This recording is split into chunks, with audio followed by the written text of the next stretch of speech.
Welcome to English Baba channel. आज हम class 9 Hindi chapter 1 दो बैलों की कथा के करेंगे क्वेश्चन आंसर। तो जल्दी से वीडियो को लाइक कर दो। आई होप आपने वीडियो को लाइक कर दिया है और अभी तक मेरे भाई चैनल को सब्सक्राइब नहीं किया तो सब्सक्राइब कर दो सो दैट आपको हमारे सारे अपडेट्स मिलते रहें। क्वेश्चन नंबर 1 है, कांजी हाउस में कैद पशुओं की हाजिरी क्यों ली जाती होगी। हाजिरी का मतलब होता है अटेंडेंस। कांजी हाउस एक ऐसी जगह थी जहां पे पशुओं को कैद करके रखा जाता था। कांजी हाउस में कैद पशुओं की हाजिरी यह देखने के लिए ली जाती होगी कि कहीं कोई जानवर भाग तो नहीं गया। छोटी बच्ची को बैल के प्रति प्रेम क्यों उमड़ आया।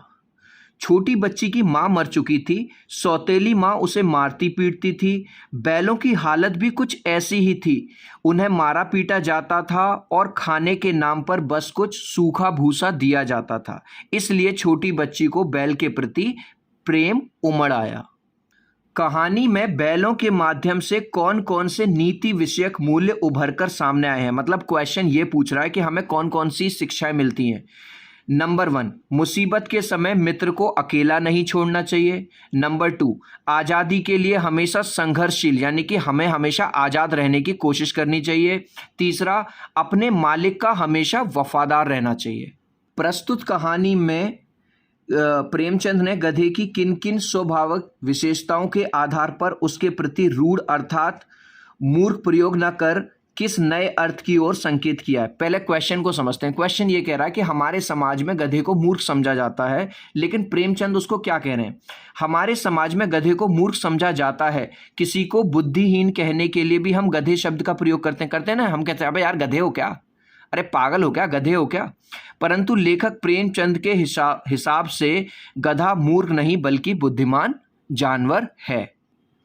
किन घटनाओं से पता चलता है कि हीरा और मोती में गहरी दोस्ती थी। हीरा मोती कौन थे? दोनों बैल थे। किन बात से पता चलता है कि उनमें गहरी दोस्ती थी। नंबर 1, दोनों एक साथ खाना खाते थे। अगर एक खाना बंद कर देता था तो दूसरा भी खाना बंद कर देता था। एक पहली बात तो ये मिली। सांड के साथ एक साथ मिलकर लड़ाई करना। भाई उनकी एक बार लड़ाई हुई थी सांड के साथ तो दोनों ने एक साथ मिलकर लड़ाई करी थी। ये भी बात पता चलती है कि दोनों में अच्छी दोस्ती थी। मटर के खेत में जब मोती पकड़ा गया तो हीरा भी अपने दोस्त को बचाने के लिए वापस आ गया और पकड़ा गया। लेकिन औरत जात पर सींग चलाना मना है, यह भूल जाते हो। हीरा के इस कथन के माध्यम से स्त्री के प्रति प्रेमचंद के दृष्टिकोण को स्पष्ट कीजिए। चिल्ड्रन, अगर आपने ये कहानी सुनी हुई है तो हीरा एक बार मोती को कहता है कि औरत जात पर सींग नहीं चला सकते। तो ये वाली कहानी हमको लेखक के बारे में यानी कि प्रेमचंद के बारे में क्या बताती है। दो बैलों की कथा के लेखक प्रेमचंद हैं और जब हीरा कहता है कि लेकिन औरत जात पर सींग चलाना मना है, इससे पता चलता है कि प्रेमचंद नारी जाति का अत्यधिक सम्मान करते थे।